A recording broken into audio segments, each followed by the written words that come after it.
Welcome to This Week in East Brunswick.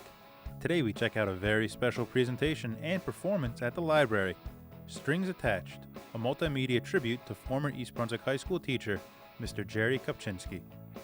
Then we head over to Middlesex County College, where the East Brunswick High School varsity swim team honored the class of 2014 at senior night before a recent match versus South Brunswick. Then we stay at the East Brunswick Public Library for a special exhibit on the art history of the New Jersey State Seal, on display throughout the month. Local historian Ann Alvarez will walk you through the ever-evolving seal. All this plus a look at a grand piano concert recital at the Community Arts Center. So stay with us.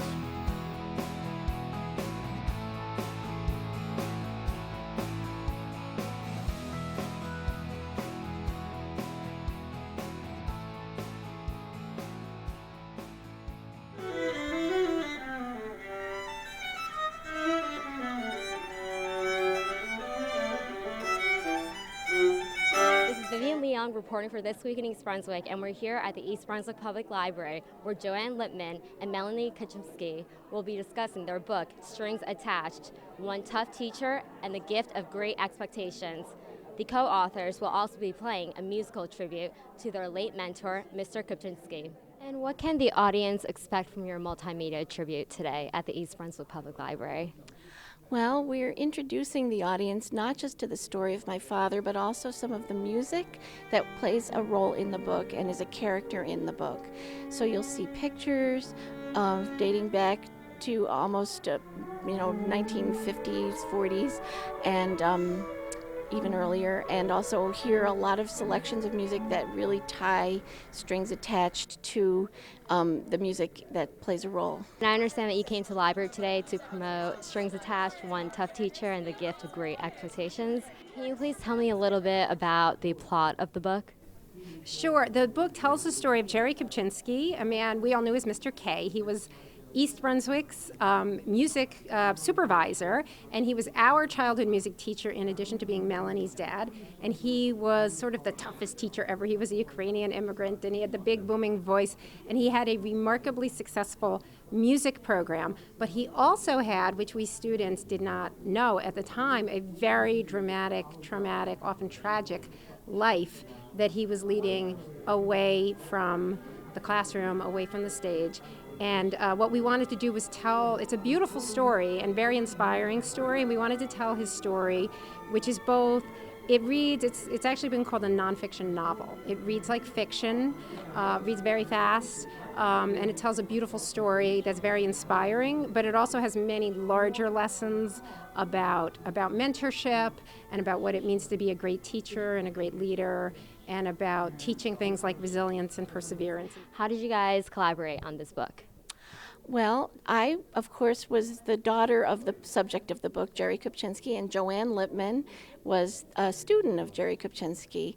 And Joanne and I put together our stories about my father and wrote a book about him and his lessons that he taught to his students that are also much broader lessons that are really universal lessons of things that people use every day in their life.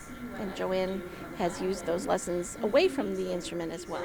But one of the things that Melanie and I were really, really determined as we were writing Strings Attached is we wanted to understand what makes a teacher great and effective, but we also were very determined not to whitewash his methods.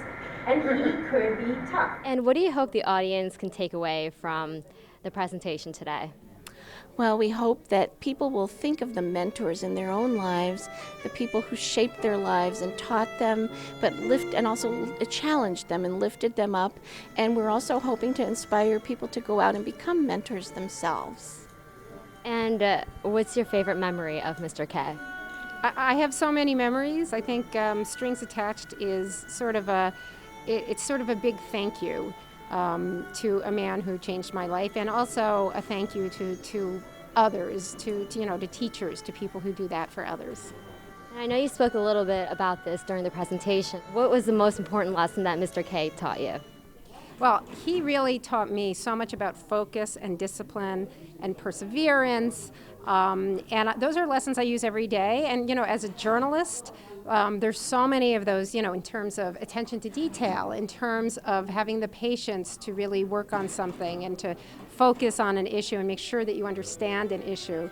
All of those things you sort of learn in music, and they translate incredibly well to other professions, including journalism. And what do you hope that the audience will take away from your story and your father's story? Well, it's nice to remember my father because he was a pivotal person in the musical life of East Brunswick. He was the first music supervisor here, and the program is wonderful, still going strong. Some of his students are teachers there now.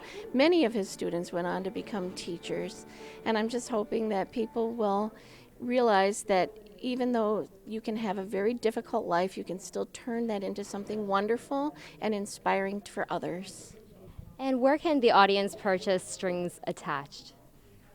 You can purchase Strings Attached on Amazon. You can purchase it at your local bookstore, at Barnes & Noble, anywhere books are sold, and certainly any of the online booksellers. And do you, Melanie, have any upcoming events? Well, I'll be back to work next week, and playing with Chicago Symphony every week. So we're next scheduled to be in Carnegie Hall locally here, close to East Brunswick, next January in 2015. And any upcoming events for you? Yeah, so we'll be talking about, Melanie's going back to Chicago. I'll be talking about Strings Attached in Greenwich, Connecticut, this coming week, as well as in San Diego next weekend. So we've got a continuing schedule of events. And is there a website that the audience can go to check out more information on Strings Attached? Yes, that's stringsattachedbook.com. Has all the information that you need. Plus, it actually has some of the audio and video clips of the music from the book. Is there anything else that you'd like to add? We were delighted to be here in East Brunswick today to come back to the place where so much of the book takes place. And we are thrilled to share Strings Attached with everyone here, and we hope that they enjoy it. This is our home, and it feels like coming home. Yes, we were both born here. Yep. It was just a wonderful experience today to see so many old friends and people who remember us and it was wonderful to share this story with them that were here with us then, those people. I'm Vivian Leung reporting for This Week in East Brunswick, and we hope that you enjoyed Joanne Lippman and Melanie Kopczynski's multimedia tribute to former East Brunswick Orchestra high school teacher, Jerry Kopczynski. Be sure to check out their book, Strings Attached, One Tough Teacher and the Gift of Great Expectations. We'll see you next week.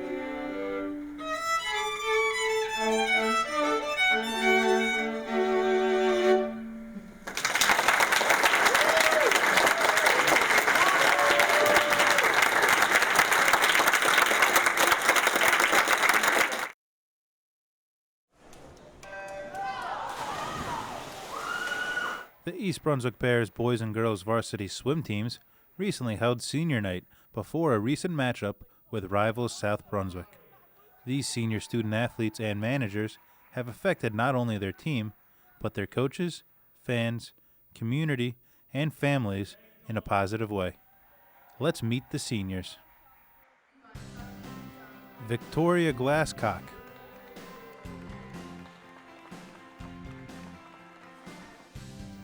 David Bennett,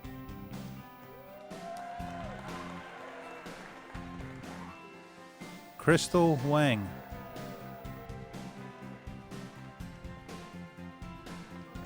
Paul Beardboard,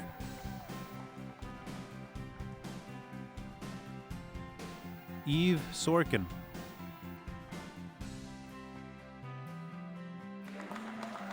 Greg James,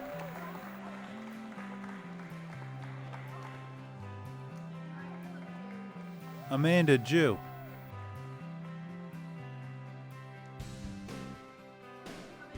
Alex Squish,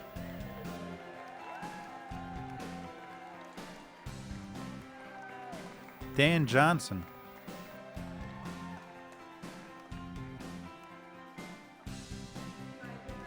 Amy Parikh,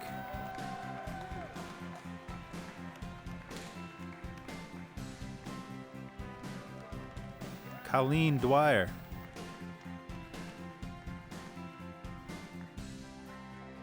Manager Dan Kwan,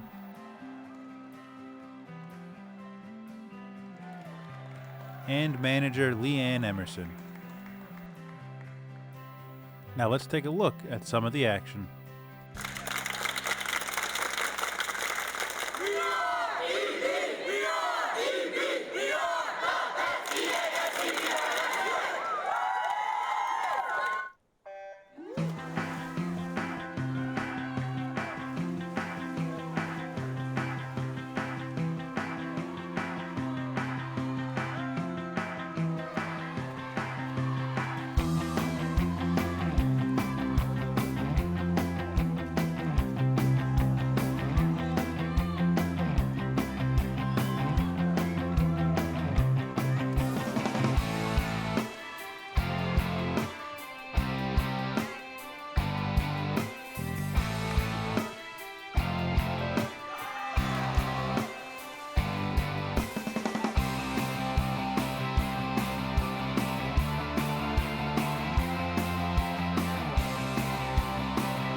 Local historian Ann Alvarez has an exhibit on display at the East Brunswick Library on the art history of the New Jersey state seals.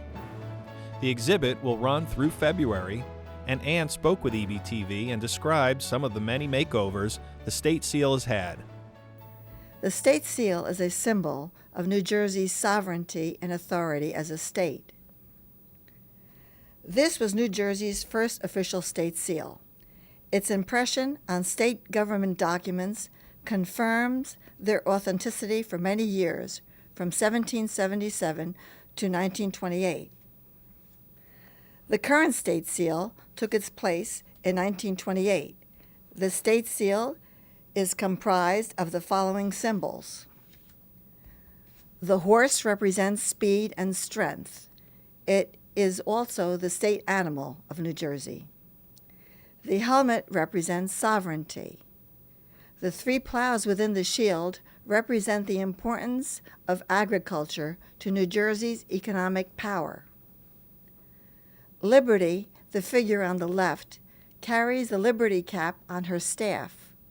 The Liberty Cap was worn by the Patriots during the Revolutionary War as a symbol of rebellion. The figure on the right is called Prosperity, or Ceres.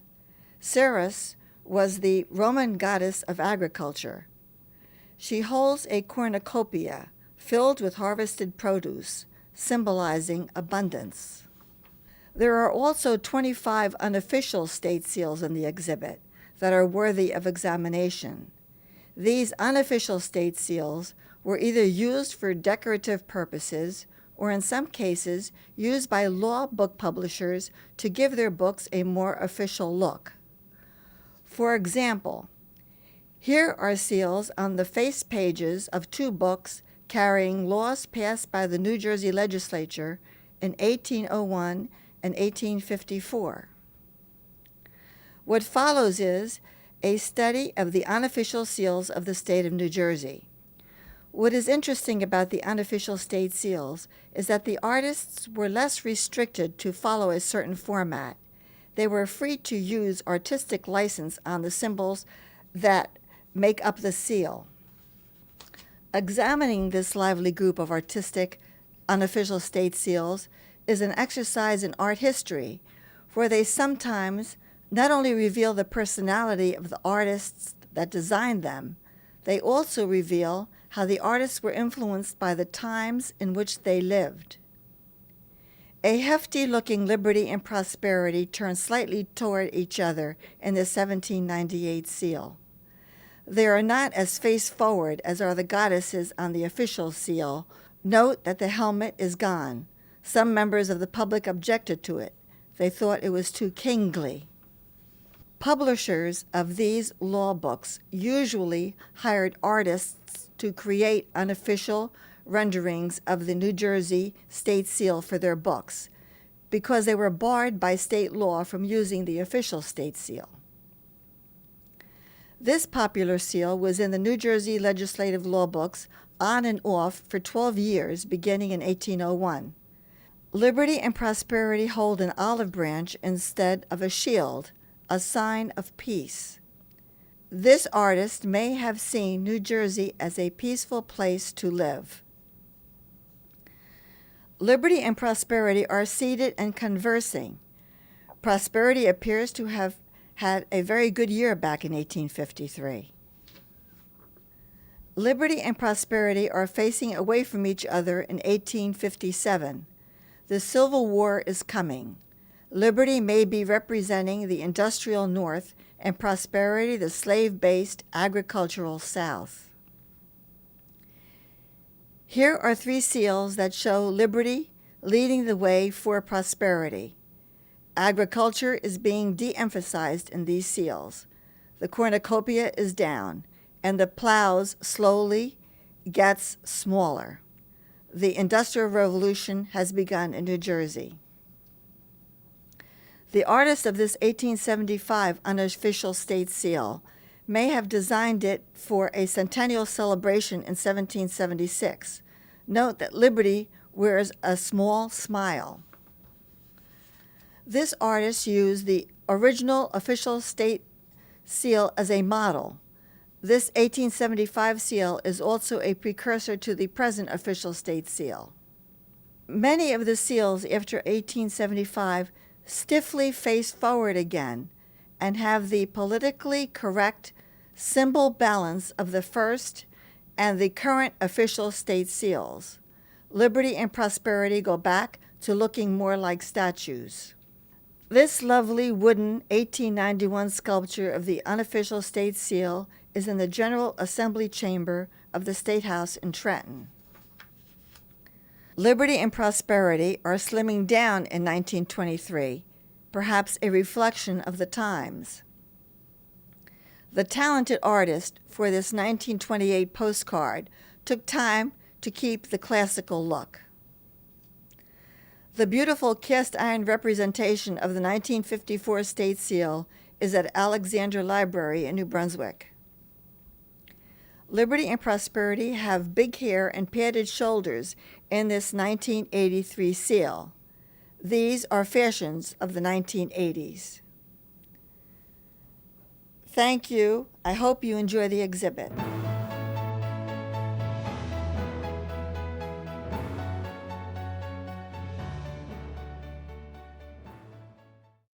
The East Brunswick Arts Commission hosted a grand piano concert this past Sunday at the Community Arts Center. Renowned pianist Eric Clark, accompanied by violinist Artur Kaganovsky, performed a breathtaking recital that received a standing ovation from the audience. Let's listen.